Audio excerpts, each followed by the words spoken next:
Rodoviários de Cargas Próprias do Estado da Bahia, Sintracap, e da União Geral dos Trabalhadores, UGT. Radiojoia.com. Esse é o site da sua Rádio Joia. As principais informações, dicas e tudo sobre os seus direitos e deveres. A Voz do Trabalhador, aos sábados às 8 da manhã, aqui na Rádio Joia. A Voz do Trabalhador. Apresentação: Magno Lavini. Rádio Joia, do jeito que você gosta. Na Super Quinta da Rádio Joia, você ouve uma revista completa com informação, prestação de serviços, utilidade pública, entrevistas e a sua participação. No comando de Lidiane Silva. Joia em Foco. A revista eletrônica da Rádio Joia. Toda quinta, 5 da tarde. Radiojoia.com. Esse é o site da sua Rádio Joia. Faixa de pedestres. Como o próprio nome já diz, a faixa é para a travessia dos pedestres. Não pare na faixa. Apoio: Sindicato dos Condutores em Transportes Rodoviários de Cargas Próprias do Estado da Bahia, Sintracap, e da União Geral dos Trabalhadores, UGT. Radiojoia.com. Esse é o site da sua Rádio Joia. Já para compartilhar aqui a Rádio Joia. Muito boa tarde, muito obrigado, meus ouvintes, amigos, queridos. Mais um programa Conexão Conhecimento. Vamos aqui fazer esse compartilhamento aqui no Facebook. Muito obrigado a todos vocês. Rádio Joia no ar, a rádio nossa, a rádio sua. Aqui você é Joia. Rádio Joia, transmissão ao vivo toda quinta-feira, super quinta. Aí temos aqui no estúdio a querida Karina, né? E o nosso querido Coscoba, salve de palmas para Coscoba, que é russa, polonês, estrangeiro, não é brasileiro, não é, Coscoba? Entendeu? Não consegui foi compartilhar, Coscoba, mas estou tentando. Só Jesus na causa, viu? Coscoba no ar, aqui é Rádio Joia, a rádio que você é joia. Aqui você é joia. Vamos iniciar o programa Conexão Conhecimento. O programa que leva ao senhor e a senhora conhecimento, cultura. Esse é o programa na toda quinta-feira, super quinta. Antes eu gostaria de mandar um abraço aqui, afetuoso, um abraço afetivo para o meu amigo querido, Magno Lavini. Magno Lavini, um grande abraço para o meu amigo Magno Lavini, que está conosco aí, sempre, e é o presidente da UGT, União Geral dos Trabalhadores. Não é isso, Coscoba? Rádio Joia, a sua rádio. E aí não consigo ainda compartilhar. Rádio Joia, a sua rádio, eu não consigo compartilhar. Vamos ver. Karine vai chegar até aqui. Vem pra cá, rodei aqui, Karine. Karine vai dar essa compartilhada aqui na Rádio Joia para ficar no Facebook, para o senhor e a senhora assistir também ao vivo. Ao vivo. Não é essa não, não é esse vídeo? Não é esse vídeo, não. Vamos compartilhar aqui com Karine, que chegou aqui, ó. Aqui tá ao vivo agora, que maravilha. Como Karine é que chegou, é? já deu a solução, olha que coisa linda, não é? Que maravilha, o pessoal da Rádio Joia tem uma eficiência, uma eficácia que é nota 10 aqui, todo mundo é 10, não é verdade? E aí, um grande abraço, encontrei outro dia aqui, na quinta-feira passada, com meu amigo Magno Lavini, uma salva de palmas, nosso presidente da UGT, União Geral dos Trabalhadores, UGT, Magno Lavini, nosso grande amigo. Posso minimizar, não posso minimizar? Então já estamos no ar aqui com a nossa Rádio Joia, ao vivo, agora iniciando o nosso programa, verdadeiramente estamos aqui, muito obrigado a todos. E aqui a gente vai fazer um grande agradecimento aí, eu gostaria de fazer também uma homenagem ao meu amigo que está nos assistindo, um dos grandes criminalistas da Bahia. Eu quero mandar um abraço para o meu amigo Dr. Vivaldo Amaral, que nos assiste. Vivaldo Amaral, meu amigo, companheiro, e um grande colega amigo, colega companheiro, colega ético, um criminalista de mão cheia. Tem aí o escritório dele no Wall Street, Dr. Vivaldo Amaral, um nome na Bahia. E também com ele lá no escritório está o sócio dele, o Dr. Matheus Coutinho. Um grande abraço. E ao nosso querido Mário Coutinho também, especialista, vem dar uma entrevista conosco, é especialista em condomínios. Um grande abraço ao meu amigo Mário Coutinho e a minha querida também colega e que está lá no Wall Street junto com essa equipe maravilhosa do doutor Vivaldo Amaral. É a doutora Dominique, a nossa amiga. Uma salva de palmas para essa equipe aí do doutor Vivaldo Amaral. Um abraço aí a todos que nos ouvem. E queremos vocês aqui, doutor Matheus Coutinho, doutor Vivaldo Amaral, doutor Mário Coutinho, doutor Matheus, especializado em crimes do colarinho branco, crimes mais dos políticos específicos, um estudioso, constitucionalista, penalista, criminalista. E um grande abraço também ao doutor Matheus e doutor Vivaldo Amaral, que é também um tribuno do júri de mão cheia. Eu gostaria de mandar um abraço também aqui, que está nos apoiando, um dos nossos apoiadores no programa, o escritório anota aí o endereço, se você está com problema de mediação, conflito familiar, conflito empresarial, conflito com imóvel, conflito com vizinho, todo tipo de conflito. Hoje é possível, pelo Código de Processo Civil, por determinação do Conselho Nacional de Justiça e por lei federal específica, já está sendo totalmente válido, legalizado, a chamada mediação de conflitos, Karine, sabia? Conflito familiar, conflito de imóvel, conflito com vizinho, não vale a pena ficar brigando na justiça. Vamos mediar, mudar a nossa cultura de mediação de conflitos. E aí anota o endereço aí do nosso apoiador aqui do programa, é o escritório JV, o escritório de mediação de conflitos. Doutor João Vaz, um grande abraço, doutor Flávio Daltro, um grande abraço. E esse escritório fica na rua General Labati. Labati é francês, né? General Labati, anota aí. Rua General Labati. Eu também estou no escritório. Eu estou lá no escritório como mediador. Eu sou mediador formado pelo Conselho Nacional de Justiça e pelo Tribunal de Justiça.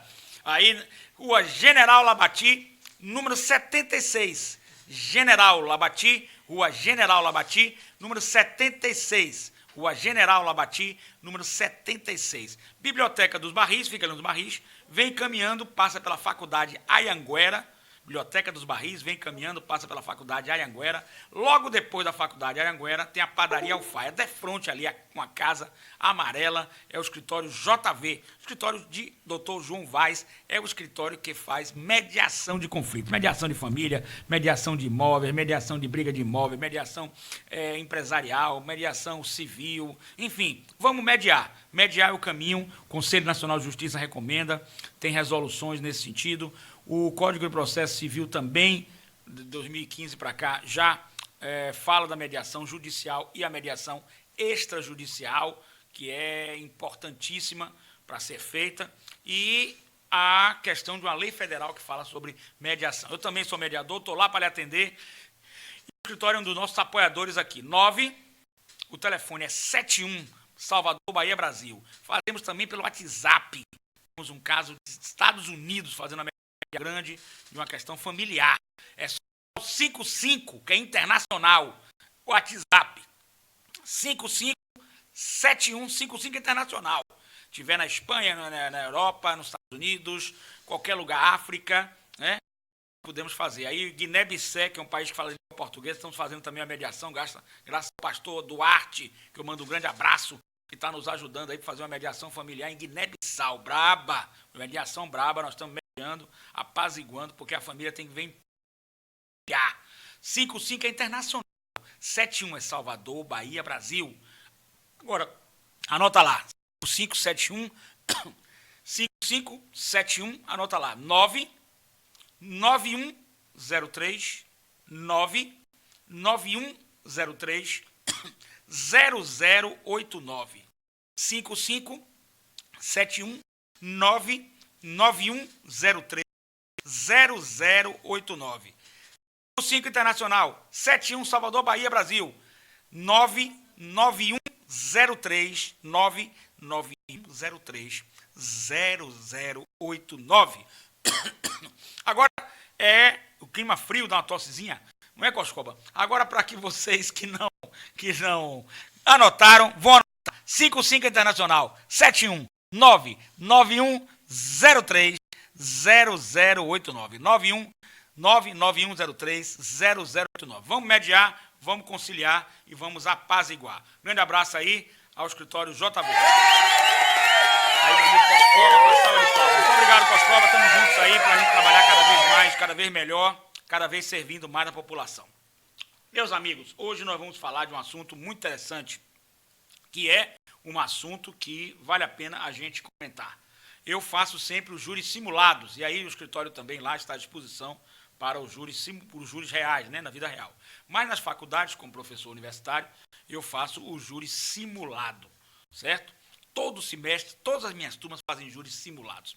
Então, nós vamos entender um pouquinho a questão do júri. Mas eu quero levar essa informação do júri não para apenas meus alunos acadêmicos, para advogados, para colegas, para iniciantes, para quem quer que seja. Eu quero levar para o senhor e a senhora da comunidade aí, ó, que está nos ouvindo aí em Pernambués, que tá com seu celularzinho ouvindo a nossa rádio aí na porta da penitenciária, Karine, esperando para ver seu filho e não sabe nada dessa matéria. Então, o direito, a ciência não pode ficar presa à faculdade. Ela tem que estar onde? Na comunidade, estendida à comunidade. Porque um povo culto, um povo educado, não é uma cultura formal de se formar, não. É cultura mesmo. Na Europa, nos Estados Unidos, a educação é básica, porque o povo educado, ele transforma o país, sabe votar, né, Coscoba?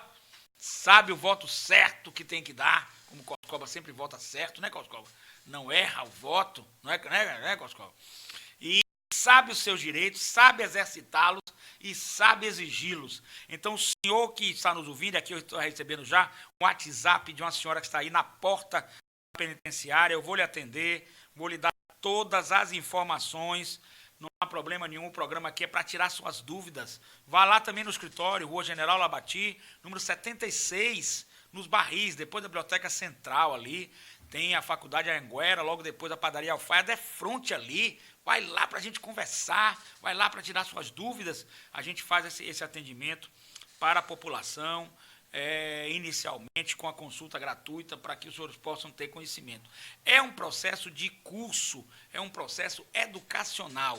O processo é de curso, é de ministrar cursos online e tirar as suas dúvidas presencial. Então voltamos aqui que nós estamos com o curso do Tribunal do Júri e aí nós temos a senhora também na liberdade, o seu irmão está preso, não é isso?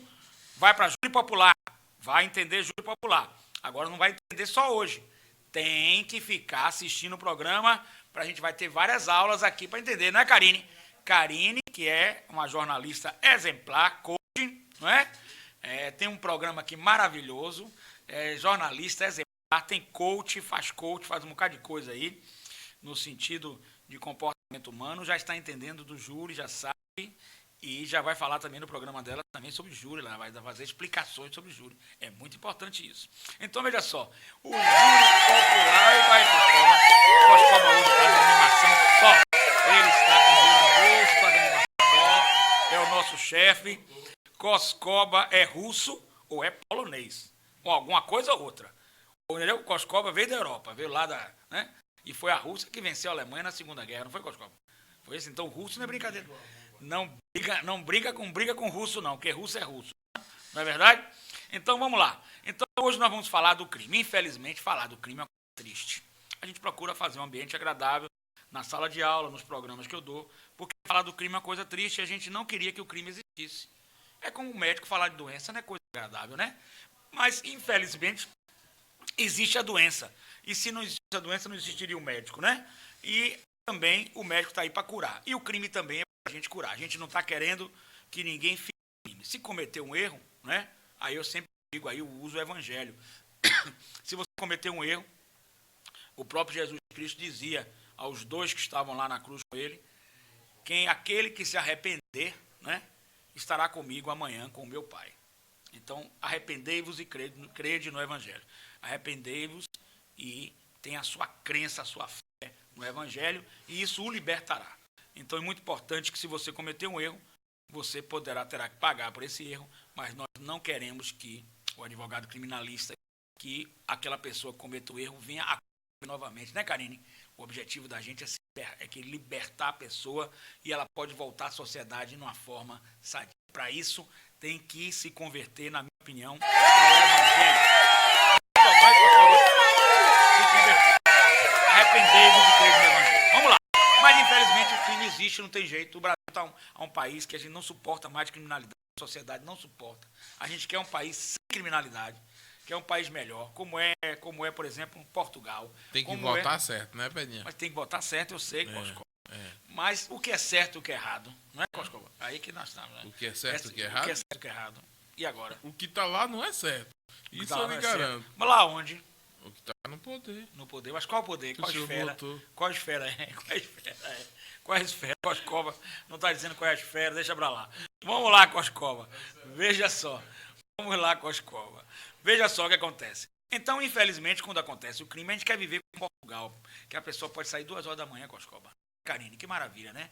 A gente não quer o crime, né? Sem medo, né? Hoje a pessoa toma um transporte, a pessoa vai para sua casa, às vezes nos mais pobres, mais simples, mais populares, e a pessoa sofre violência. A violência não é uma coisa agradável. Nós queremos construir uma sociedade mais justa, igualitária, fraterna. Então não é esse o objetivo. Mas, infelizmente, o crime existe, a gente tem que falar dele, a lei está aí para coibi-lo, para ressocializar, para modificar, certo? Então nós temos que enfrentar o problema. Então, ocorrido um crime, e aí nós vamos falar na próxima aula sobre a questão dolosa contra a vida. Nesse momento, vamos falar que ocorreu um crime, certo? Corpo estendido no chão, pessoa morta, uma pobre pessoa vítima da violência, e uma pessoa que atirou, matou com arma de fogo, arma branca, lá o que seja, não sei. A gente está analisando o fato hipoteticamente, certo? A pessoa veio a falecer, óbito. Essa pessoa que cometeu esse crime contra uma pessoa, o nosso direito constitucional elegeu a vida como o bem mais valioso na sociedade. A vida é o bem mais valioso na sociedade. Então, o direito à vida é um direito constitucional. Então, toda vez que uma pessoa tira a vida de outra no seio social de outra, ela tem que ser punida com maior rigor. E esse maior rigor começa pelo seu julgamento.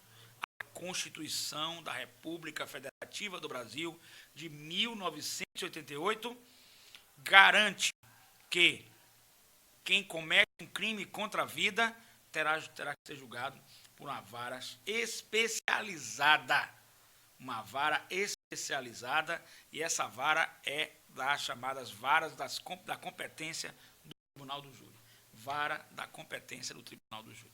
E aí nós temos que ver o Código de Processo Penal, livro 2, dos processos em espécie. Anota aí, livro 2, Código de Processo Penal dos processos em espécie, título 1, e passamos aqui para o capítulo 2, que ele vai falar, então, do procedimento relativo aos processos da competência do Tribunal do Júri. Do procedimento relativo, né, ou dos procedimentos relativos aos processos da competência do Tribunal do Júri. E qual é a competência do Tribunal do Júri? Crimes dolosos contra a vida humana, tentados ou consumados. Consumado é quando a vida vem a falecer. E tentado é quando há uma tentativa e não se obtém êxito com o intento de matar, de tirar a vida. Mas é um crime doloso contra a vida também, certo? Então nós vamos aqui, que ocorre, está aqui no Código de Processo Civil. Antes de falar sobre tudo isso, nós vamos falar aqui agora de um assunto muito importante, que é a questão pericial. O crime, imaginemos, em qualquer bairro que ocorra de Salvador, da capital baiana, vamos falar assim da capital baiana, vamos falar que ocorreu um crime. Esse crime que ocorreu, o que é que vai ocorrer com esse crime? Vai ser cercado o local todo é fechado, O corpo vai ficar lá e ninguém vai poder penetrar nesse local. Por que que ninguém vai poder penetrar nesse local? Porque para garantir as provas de perícia de local, para garantir os vestígios, para garantir as impressões digitais, para garantir que amanhã depois possamos fazer até o exame de DNA sobre um fio de cabelo, alguma coisa que ocorreu. Hoje a tecnologia está uma velocidade muito grande e nós estamos crescendo muito a nível de tecnologia. Muito importante isso. Então nós temos fechado aí o local, e aí eu mando um abraço à minha amiga, quando lembro de perícia de local, de uma perita aqui na Bahia, que é um fenômeno aqui na Bahia, que se chama a doutora Delma Gama. Delma Gama Inarici, que foi perita há 28 anos daqui do ML, né? Instituto Médico Legal aqui da Bahia, né? Secretaria de Segurança Pública do Estado da Bahia. Então, nós temos aí o fechamento do local, vai existir uma perícia, vai se chegar lá na perícia e vai se ver, os peritos vão coletar todos os dados. Se faz a perícia, quando você entra no local pela primeira vez, o local está fechado, é porque ele não permite que seja contaminado, até mesmo o próprio perito pode contaminar o local, certo? Entrando lá. Então, só entra uma vez. Você vai conseguir catalogar tudo e vai levar, então, para o doutor delegado de polícia iniciar o inquérito policial. O inquérito policial vai apurar se e como e quando ocorreu. Se o réu reagiu, se o réu provocou, o corpo fala. Nós vamos falar sempre isso no júri. O corpo fala, a gente vai dizer se o réu reagiu, se o réu provocou, como ele morreu, quantas horas tem de sua morte. Tudo será descrito pormenorizadamente na perícia. A perícia é importantíssima. Eu faço aqui, e faço academicamente, cientificamente, pedagogicamente. Não conheço os fatos com profundidade, mas posso falar porque acompanhei a doutora Delma Gama. A sociedade não compreende isso. As perícias, elas são uma garantia de que irá ter uma apuração, que essa apuração chegará a um verdadeiro criminoso. Porque é muito perigoso a gente acusar alguém e depois ser considerado inocente. Nós temos aqui um perigo muito grande. A sociedade não pode, em hipótese alguma, admitir isso. Um inocente ser preso. Um inocente ser privado da sua liberdade. Isso é algo perigosíssimo, perigosíssimo. De extrema periculosidade para a sociedade, para o cidadão, para o senhor e para a senhora. Então, o que acontece? No caso Nardoni, no caso da menina Isabela Nardoni, eu sempre critiquei, fiz vários vídeos com a doutora Delma Gama, de que os peritos de local, na minha opinião, eu tenho o direito de liberdade de expressão, direito da crítica, não foi uma perícia que pudéssemos dizer dentro dos ritos normais, né? Por quê? Muito simples. Os peritos foram ao local 11 vezes. Está na mídia. A doutora Delma repetiu, está na mídia. 11 vezes ao local. 11 vezes foram ao local os peritos. 11 vezes. Quando, na realidade, só se vai ao local lacrado uma vez. Essa repetição pode contaminar, não estou dizendo que vá, pode contaminar a cena do crime. 11 vezes é um absurdo. 11 vezes é um absurdo. E essa perícia, na minha opinião, pode estar, isso numa dialética acadêmica, numa dialética científica, num estudo científico, essa perícia, ela pode estar eivada de vícios, muitas das vezes insanáveis. Aqui não faço juízo de valor, faço apenas uma análise científica, acadêmica, cultural. Então, 11 vezes o local, na minha opinião, foi algo que nós não podemos admitir. É inadmissível ir ao local 11 vezes. 11 vezes, vou repetir, 11 vezes. Foi ao local 11 vezes. Então, nós não podemos admitir isso em hipótese alguma, que se vá a um local de perícia 11 vezes. O local, ele é fechado para que as pessoas não entrem. E por que as pessoas não devem entrar? Porque é preciso garantir o local. E quando você vai ao local 11 vezes, você já está contaminando o local. Contaminando o local. Isso não é possível. Não é possível que se tenha um local contaminado, porque o perito foi 11 vezes. Na minha opinião, essa perícia devia ser alguma forma de sanção dessa perícia. Não tem como. Então, bom, feitas essas perícias, nós temos aí uma outra parte que é muito importante, que é a outra parte que é muito importante, que é a questão do exame médico legal.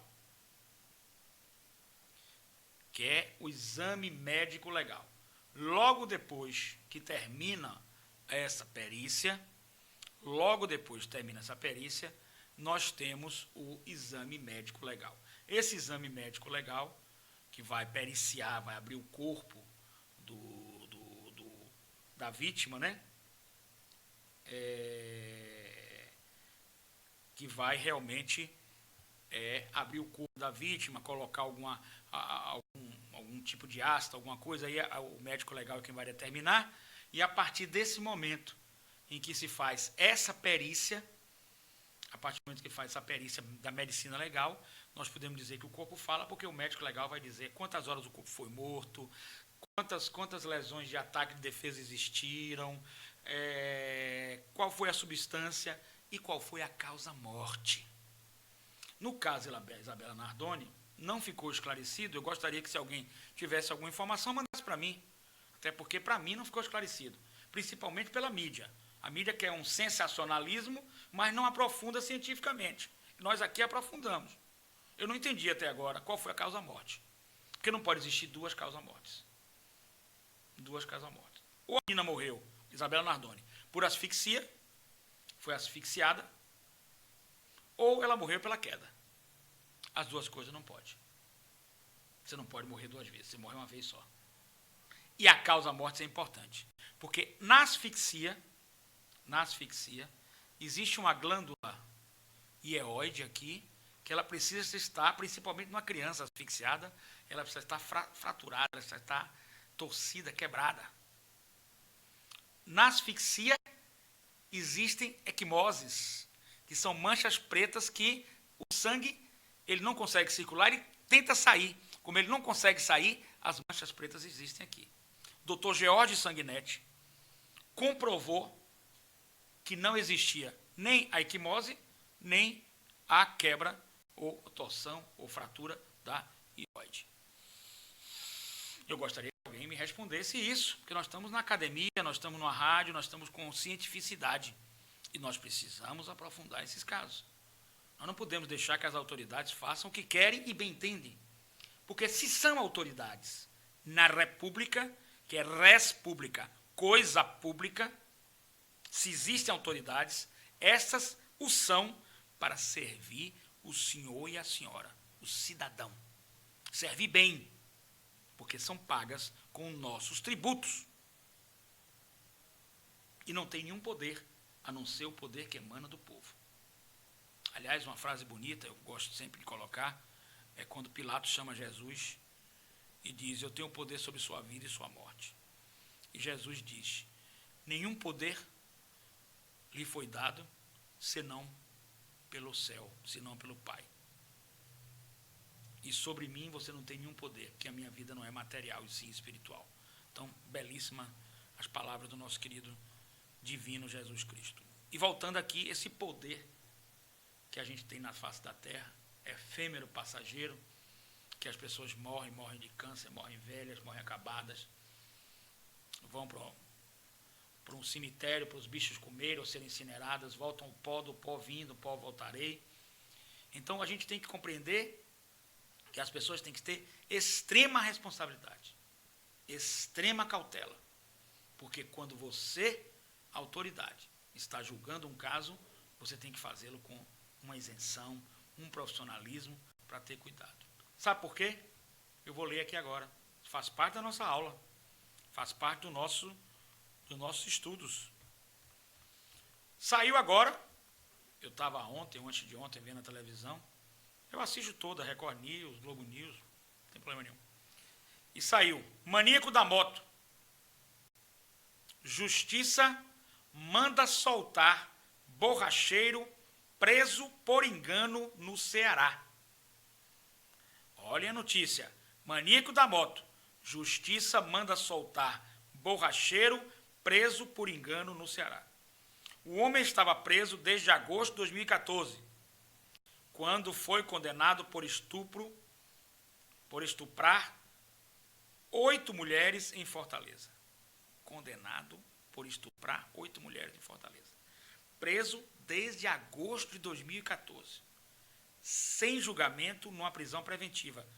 Qualquer correção do que eu falo, pode ligar para mim, 719-9103-0089. Não tenho sangue azul, corrijo no ar. Dou oportunidade a quem quiser falar aqui. Não tenho sangue azul. Não sou perfeito. E se errar, retifico o que eu falei. Sem problema nenhum. Olha só a notícia. Após mais de 4 anos presos, 2014, 2015, 2016, 2017, 2018, para fazer 5 anos de prisão, o borracheiro Antônio Cláudio Barbosa, confundido com um homem conhecido como o maníaco da moto, pode ser solto nessa terça-feira, dia 30. Já foi solto já, tá? Nós estamos hoje, 1º de agosto, ele já foi solto. A qualquer momento, o alvará de soltura em favor de Barbosa foi expedido pela desembargadora doutora Marlúcia de Araújo Bezerra. O homem estava preso desde agosto de 2014, quando foi condenado por estuprar 8 mulheres em Fortaleza. Após novo julgamento, eu aí já vou me corrigir, não foi numa prisão, preventiva, já houve julgamento. Então, foi um novo julgamento. Ocorrido na segunda-feira, dia 29, o borracheiro foi inocentado. A reviravolta ocorreu com auxílio de advogados. Quero parabenizar aqui, uma salva de palmas para os advogados do Innocence Project. E nós queremos aqui que esse Innocence Project, não sei se tem aqui na Bahia, venha para aqui, as portas abertas para vocês falarem aqui do projeto, que é um projeto americano que cuida de presos inocentes, acusados e condenados inocentes. Belíssimo trabalho. Coisa divina, coisa maravilhosa. Que apontaram evidências de que Antônio Cláudio, atualmente com 35 anos, passou desde os 30 preso, havia sido confundido com o verdadeiro criminoso. Confundido com o verdadeiro criminoso. Antônio Cláudio era dono de uma borracharia no bairro Modubim e não tinha passagem pela polícia. Réu primário de bons antecedentes. Dói. Isso chega a doer na alma. Isso chega a doer na alma. Isso chega a doer na alma. Vou repetir mais uma vez. Chega a doer na alma de um cidadão. Desumano, cruel, colocar uma pessoa na cadeia acusado de estupro. Erro gravíssimo da justiça. Agora eu faço uma pergunta. Se um médico errar, ele perde o CREMEB, é punido, tem que pagar a indenização, etc. Mas se uma autoridade dessas, com tanto poder que tem, poder inclusive midiático, de sair na mídia falando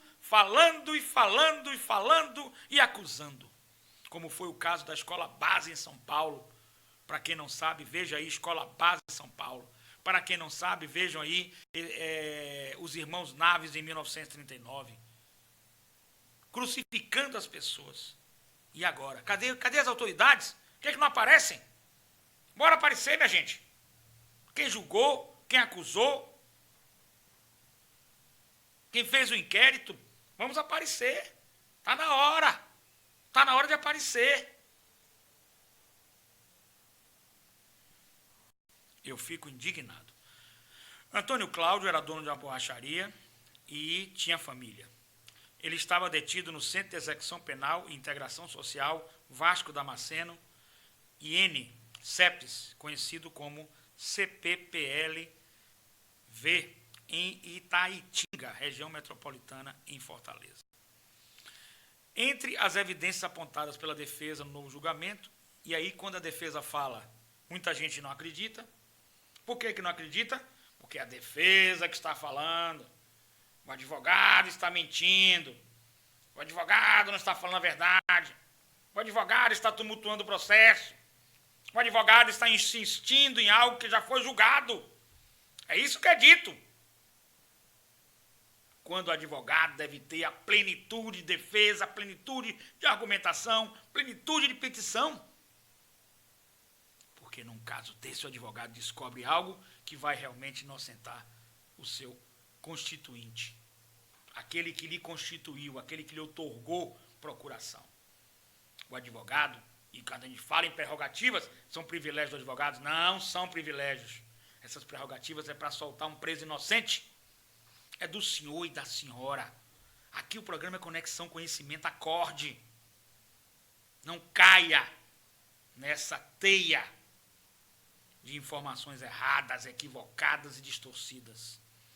Então, entre as evidências apontadas pela defesa, no novo julgamento, os advogados alegam que o autor do crime tem cerca de 1,80 m. Olha que erro grave, erro crasso, erro grave, com base em vídeos do homem cometendo os atos. A altura de Antônio Cláudio, que foi preso, condenado e passou 5 anos na cadeia, é de 1,59 m. Meus amigos, este caso é de uma gravidade enorme. E eu estou lendo aqui notícias de imprensa, de mídia. Se alguém tiver outra informação, eu estou aqui para retificar, corrigir, modificar, dar direito à resposta, etc. Não tem problema nenhum. Vítimas retiraram a denúncia. Um dos argumentos, olha só, o verdadeiro criminoso tinha 1,80 m, enquanto ele, Antônio Cláudio, tinha 1,59 m. É muita diferença de 1,59 m para 1,80 m. É muita diferença, é absurdo, é abusivo. Nós não podemos aceitar isso na sociedade. Senão nós vamos rasgar o Estado Democrático de Direito. Estou com 2 câmaras, por isso que eu estou lá e cá. Não adianta a gente querer agradar a meia dúzia de autoridades que estão errando. Está errado. E o direito de revisão, de inspeção processual tem que existir para coibir essas decisões contra a lei, contra fatos, contra argumentos. Porque é mais fácil condenar, porque é mais fácil encarcerar. Aqui, eu não estou dizendo que não se deve encarcerar, não se deve prender. Eu só estou pedindo cautela. Aqui não estou pedindo que não se deva fazer o que tem a autoridade, o dever de ofício de fazê-lo. Julgar, prender, encarcerar. Até porque em defesa social nós estamos vivendo uma violência muito grande e temos leis por outro lado da moeda. Eu vejo os 2 lados da moeda, não vejo um só. Não tem um extremismo, não. O outro lado da moeda qual é o lado da moeda? Nós temos uma criminalidade assustadora e nós precisamos de punir, prender, retirar da sociedade pessoas perigosas que estupram, com certeza. Mas tenhamos que fazer com uma cautela, com uma precisão entre o nervo, né, e o vaso. É uma cirurgia entre o nervo e o vaso. Um dos argumentos do pedido feito pela Defensoria pelo Innocence Project, obtido pelo sistema Verde Mares, é que 7 das 8 mulheres que haviam formalizado a denúncia desistiram de acusar Antônio Cláudio. Uma pessoa vai reconhecer a outra e tem dúvida, deve dizer. Eu tenho dúvida. Parece com ele, mas eu tenho dúvida. Tem que ser honesto. Porque essas pessoas deveriam ser processadas também. perder sua liberdade também. Só falar que não tem certeza quando tiver certeza. Aqui o programa é Conexão Conhecimento. Aqui a verdade custe o que custar. Com a verdade a gente tem que ir ao céu. Então desistiram de acusar Antônio Cláudio. No único caso levado adiante, a vítima tinha apenas 11 anos na época. Ela teria sido a primeira pessoa a reconhecer o dono da borracharia como criminoso. A advogada Flávia Rayal, e aí, doutora Flávia, os nossos microfones estão à sua disposição. Flávia Rayal, do Inocência Project, vocês também parabenizar, que faz esse trabalho belíssimo. Nós estamos aqui às suas ordens, aqui em Salvador, Bahia. A rádio está à sua disposição para entrevistas com referência a esse caso. Disse também que a única coisa que sustentou a condenação foi o reconhecimento feito pela vítima. Estamos diante de erro, inclusive, na legislação. Como é que eu posso chegar num processo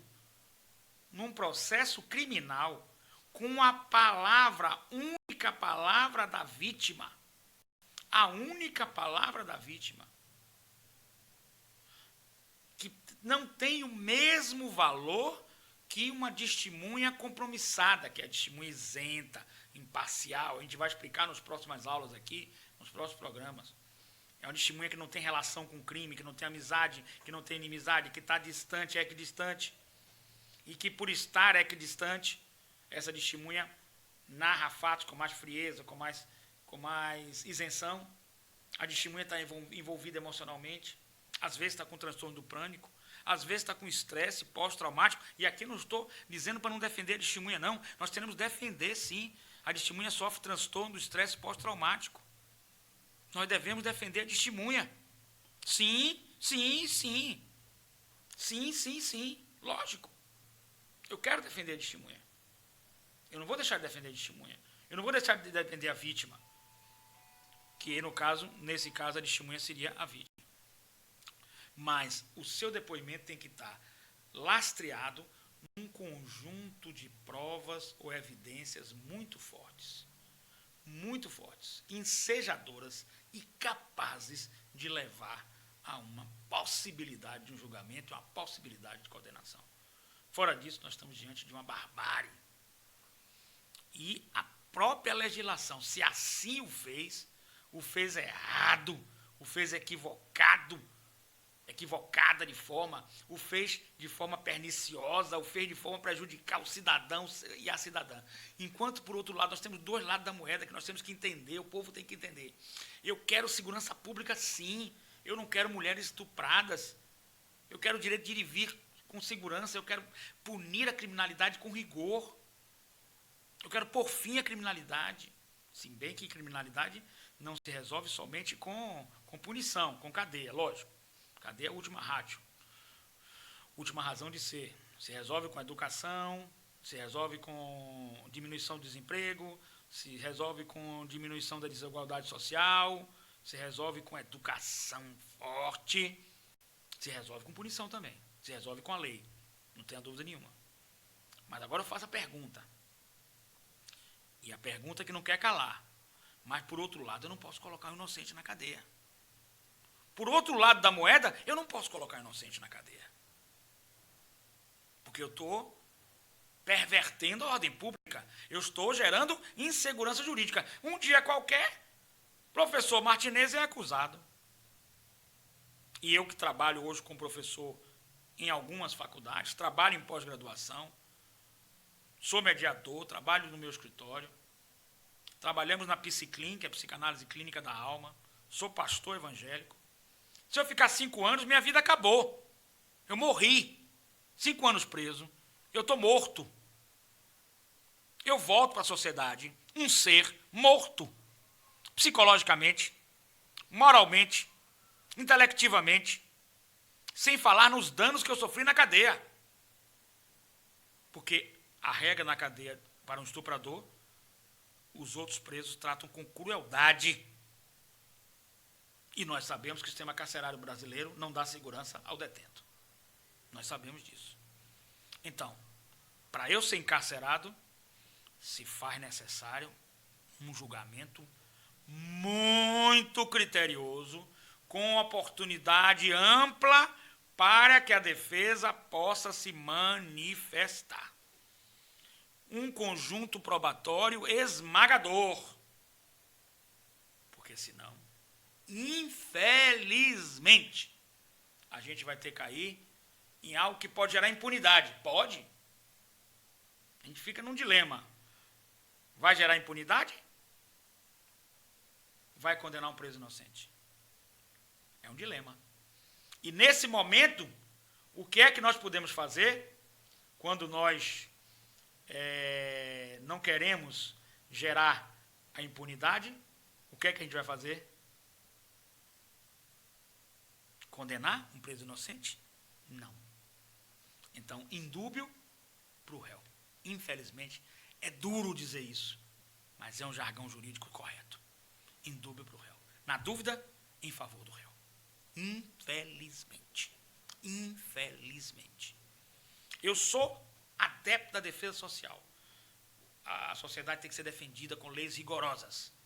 Mas não sou adepto da prisão de inocentes. Não sou. Essa insegurança jurídica não pode ganhar força.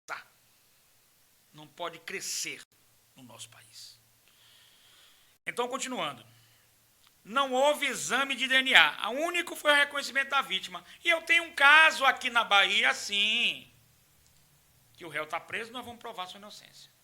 Eu tenho um caso aqui na Bahia, sim, que o réu está preso, eu vou provar a inocência. Só com o reconhecimento por parte da vítima, sem lastro probatório ou perícias capazes e ensejadoras de condená-lo. Aqui nós estamos diante dessa situação. E aí vem mais. Não houve exame de DNA, por exemplo. O reconhecimento foi feito por uma criança de 11 anos de idade. Aí vem, eu sou psicanalista, posso falar. Sou terapeuta, posso falar. A criança não mente. Mentira. A criança pode não mentir. Também de 11 anos, né? Mas eu podia dizer o seguinte, que a criança pode ter uma imaginação, pode ter memórias, como nós adultos podemos ter, e aí nós temos que ter o estudo disso, de falsas memórias no julgamento. Falsas memórias no julgamento. Falsas memórias no julgamento. E essas falsas memórias podem, por um estresse pós-traumático, levar a uma confusão momentânea de um reconhecimento errado. Ele tinha 1,80 m, o outro de 1,59 m foi condenado. Nós estamos diante de uma barbárie. O Estado brasileiro precisa se manifestar. A mídia precisa se manifestar. Porque colocar um preso inocente é um crime tão grave ou mais grave do que o crime mais hediondo que possa ser cometido.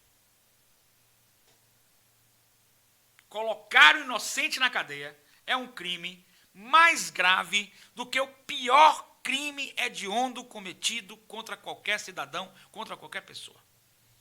É o absurdo dos absurdos. É um erro grave. E os processos caminham, às vezes de forma errada, persistem de forma errada, findam-se de forma errada. Nós precisamos de institutos capazes de descobrir esses erros, como o Innocence Project. Parabenizo aqui a doutora a advogada Flávia Rayal, precisa se manifestar muito sobre isso. Belíssimo seu trabalho. E eu sei o que é um bom trabalho de um bom profissional da advocacia. Não tem preço. Não tem dinheiro que pague um bom advogado.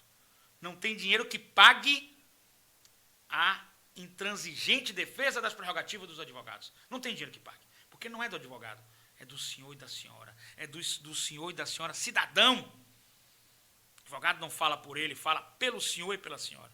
E um dia, qualquer um de nós, inclusive eu, poderei precisar de um bom advogado, uma boa advogada, como é a doutora Flávia Rayal aqui, a nossa advogada lá do Ceará, no estado de Fortaleza, né?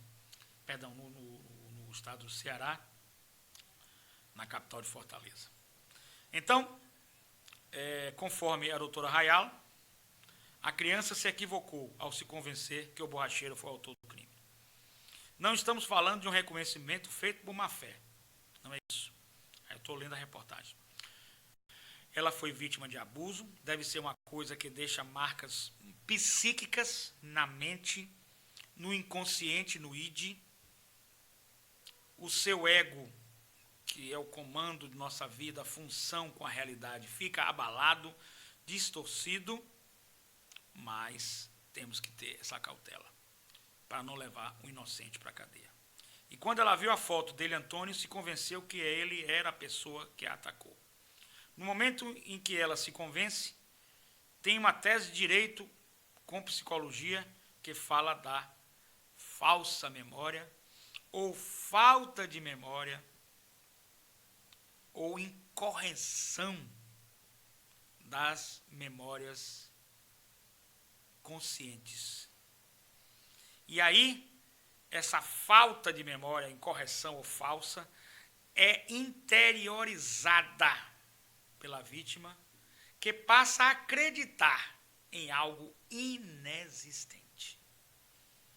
Passa a acreditar em algo inexistente. Além disso, a defesa afirmou que tem poucas provas documentais de que Antônio Cláudio não possuía uma motocicleta de cor vermelha no período em que os crimes foram cometidos. Então, não existia uma prova documental de que você vai no Detran, ou no órgão que registra, e vê, Antônio Cláudio tem uma moto vermelha.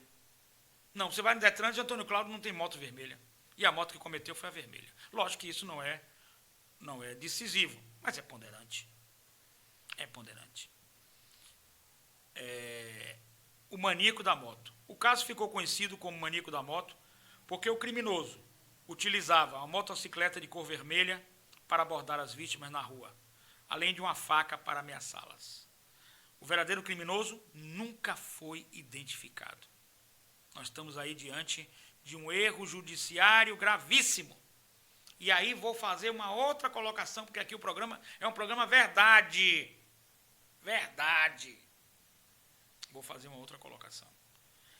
Quando o crime é de repercussão midiática, o maníaco que vem atacando pessoas, nós todos temos o sentimento de que, e cobramos às vezes a polícia, alguma coisa impossível talvez, uma cobrança que não seria correta, mas nós queremos saber quem foi para ser preso imediatamente.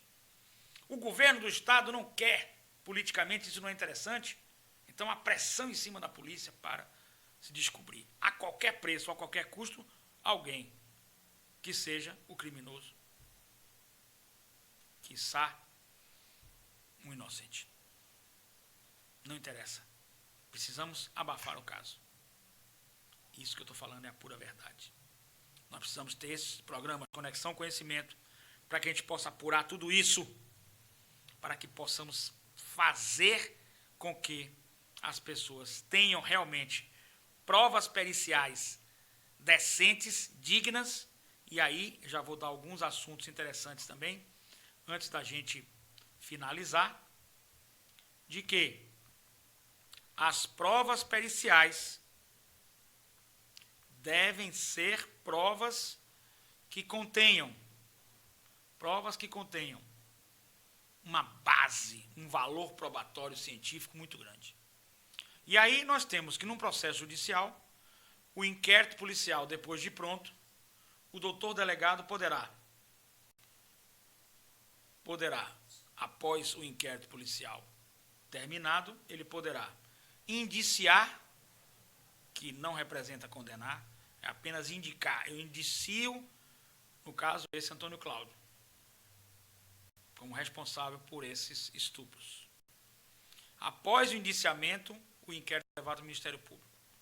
O Ministério Público, a gente vai rever isso em outros momentos, oferece, então, a denúncia. O juiz recebe a denúncia e, a partir daí, inicia-se o processo. Notem que o sistema foi feito para passar por várias autoridades e por vários ritos. E mesmo assim continuamos com erros deste tipo ocorrendo no Ceará, como foi o caso de Antônio Cláudio. Eu não vou deixar de falar sobre os presos inocentes. Não adianta. Aqui a gente tem que falar. O programa é Conexão Conhecimento. Vejam toda a sistemática e mesmo assim ainda temos com esse erro. Mais ainda, esse processo criminal, e aí é bom que para os alunos entenderem, vai ter um juiz togado, juiz de direito, formado, aprovado num concurso para a magistratura, e a partir daí ele pode nomear um perito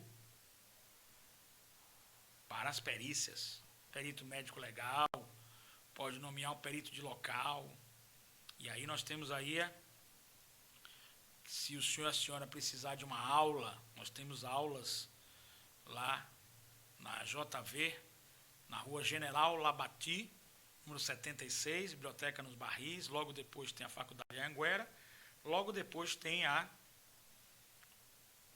Padaria Alfaia Defronte. Pode nos procurar lá, porque nós temos aulas didáticas sobre perícias para a comunidade, para o senhor e a senhora entender perícia. Não é para acadêmicos nem intelectuais, é para o público em geral entender as perícias. E como é que se combate então a perícia? Nós temos um juiz, presidente, que nomeia os peritos oficiais, e nós temos então o advogado de defesa e o Ministério Público, que poderão nomear seus assistentes técnicos, que são os próprios peritos, outros peritos, evidentemente, que vão combater o chamado laudo oficial do perito oficial, perito do juízo. Ele vai combater esse laudo oficial. Os assistentes técnicos periciais vão combater o laudo oficial do perito do juízo. Por isso que é importante o assistente técnico. Por isso que é importante uma consultoria na área pericial. E aí nós temos lá a Rua General Labati, número 76, Biblioteca dos Barris. Logo depois caminha um pouco, é a Faculdade Anhanguera, atravessa a rua Padaria Alfaia Defronte. Nós temos esse tirar sua dúvida, cursos rápidos sobre perícias na esfera criminal. Lá o nosso telefone, pode ligar, 55 Internacional, 71 Salvador, Bahia, Brasil, 99103 0089. 99103 0089.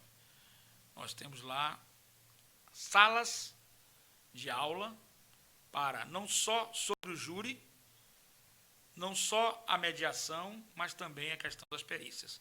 É uma equipe multidisciplinar, transdisciplinar, que atende nessas áreas. Professores universitários, pesquisadores, cientistas, estudiosos.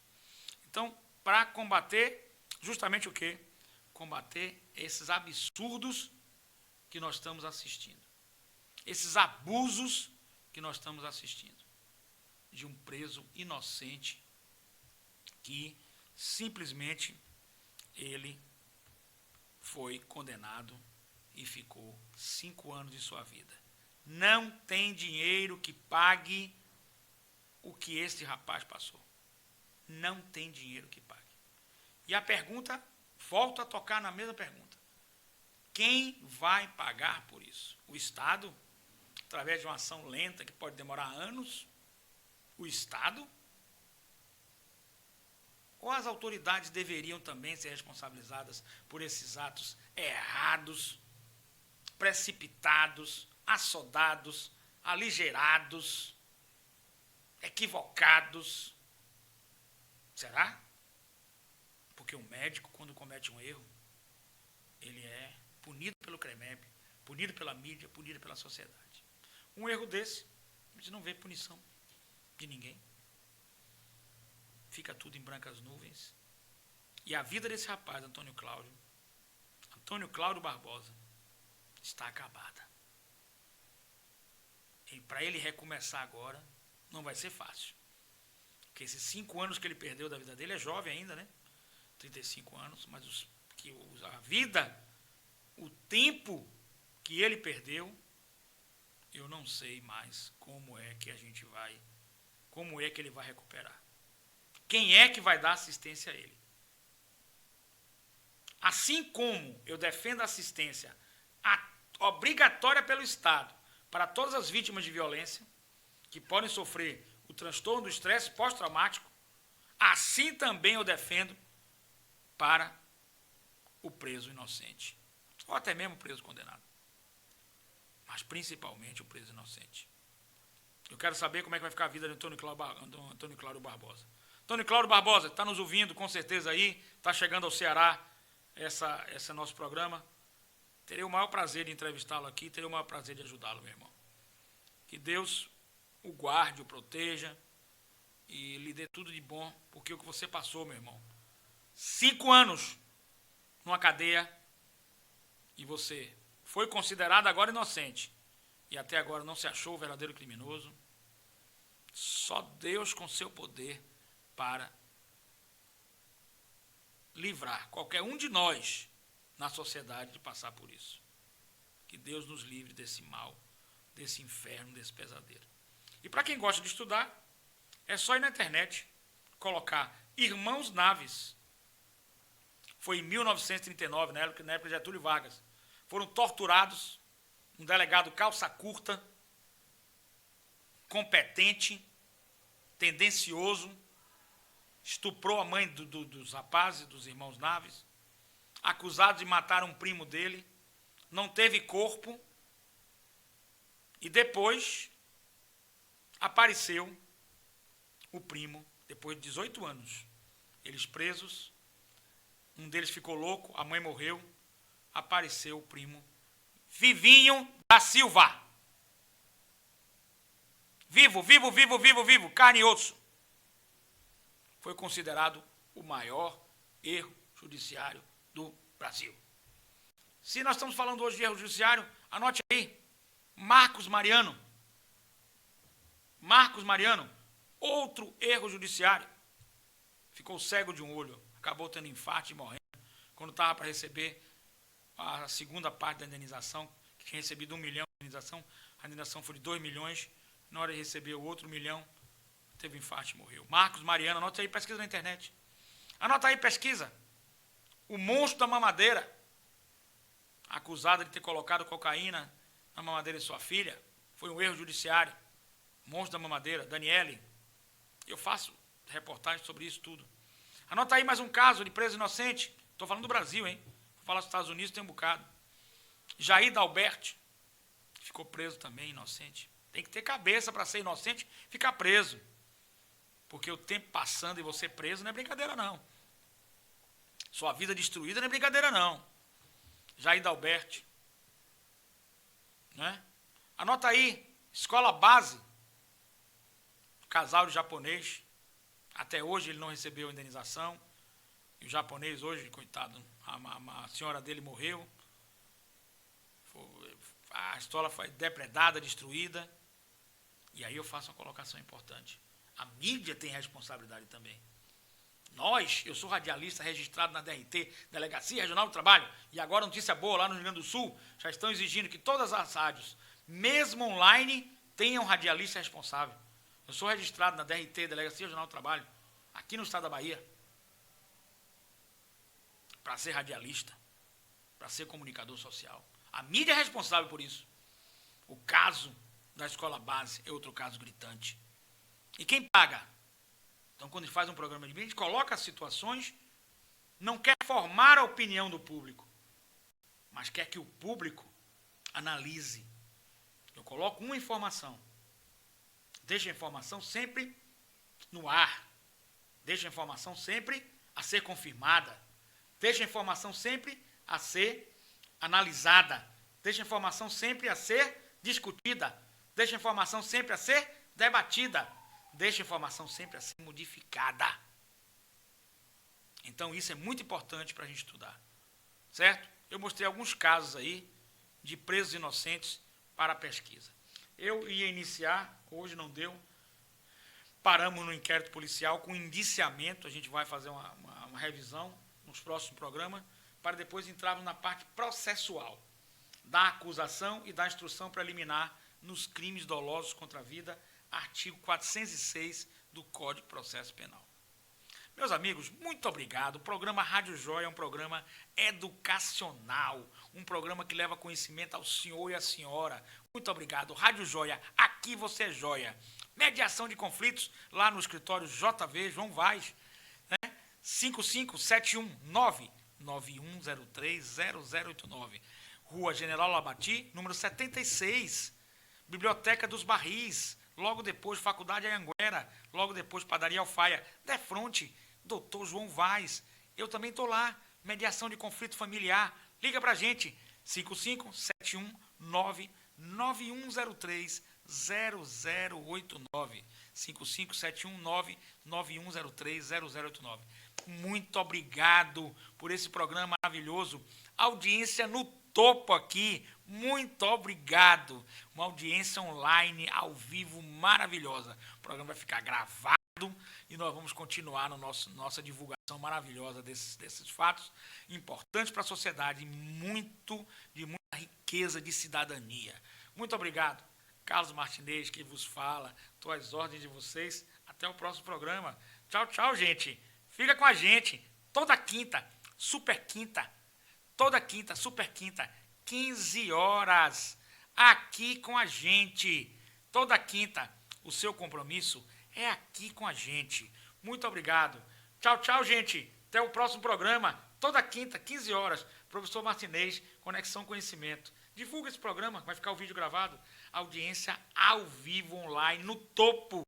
No topo. Quanta gente assistindo. Maravilhosa essa audiência. Gente, Rádio Joia. Até o próximo programa, se Deus quiser. Muito obrigado, viu? A você, ao senhor e à senhora, tem nossa lista de transmissão, que é nosso assinante, que é nosso ouvinte esporádico, que é nosso ouvinte constante. Quinta-feira, Rádio Joia, aqui você é joia. Valeu, gente. Até o próximo programa. Um abraço.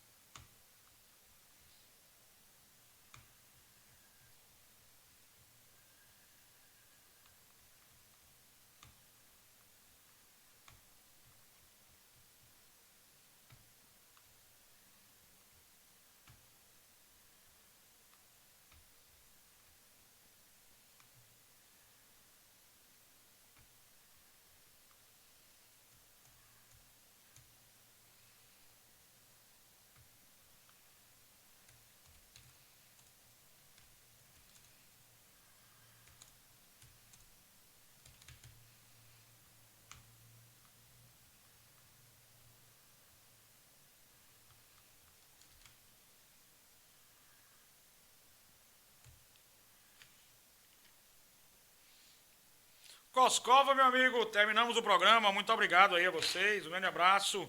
Até o próximo programa, se Deus quiser. Um grande abraço.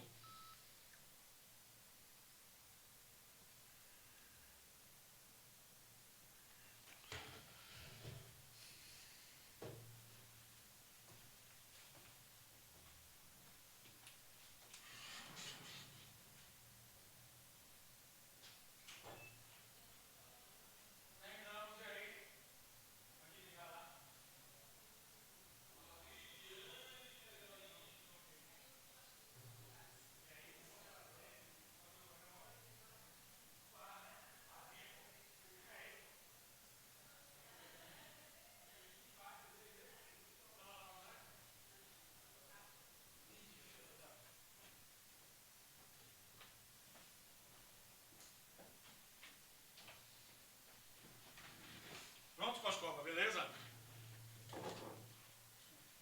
O programa bombou hoje de audiência, um bocado de gente ligando, viu? Desliga aí.